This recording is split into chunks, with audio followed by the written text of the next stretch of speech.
কিন্তু হাবিবুর নবী খান সোহেল সহ কারারুদ্ধ ছিল। সেই সংগ্রামী চেতনার রক্ত এখন আমাদের ভিতরে প্রবাহিত আছে। খেলাফত প্রদেশ সংগ্রাম চায়, খেলাফত প্রদেশ আপোষ চায় না। কিন্তু এই সংগ্রামে দুটো প্রকৃতিতে, একটা হবে জাতীয় সমস্যার জন্য জাতীয়ভাবে সকল দলের একটা ঐক্যবদ্ধ ডিক্লারেশনের প্রয়োজন আছে, আর ইসলামী দলগুলো তার অবজেক্টিভের ভিত্তিতে তাদেরও একটা ঐক্যবদ্ধ প্ল্যাটফর্মের প্রয়োজন আছে। আমরা আহ্বান জানাচ্ছি সকল রাজনৈতিক দল স্বচ্ছ কর্মসূচির ভিত্তিতে ময়দানে কাজ করবে, কিন্তু জাতির জন্য নাগরিক দায়িত্ববোধ থেকে জাতীয় ঐক্য করে তোলার আহ্বান জানাচ্ছি। সুতরাং এই আলোচনা, এই সংকট উত্তরণের কথা এখন বলতে পারেও এই রাজনৈতিক সময়ে গুরুত্বপূর্ণ একটি বিষয়।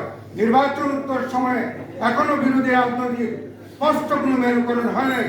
আমরা আশা করব সেই স্পষ্ট মেরুকরণের লক্ষ্যে দায়িত্বশীল রাজনৈতিক দল এবং রাজনৈতিক দলের নেতৃবৃন্দ আছেন, সবাই মিলে ভূমিকা রাখবেন।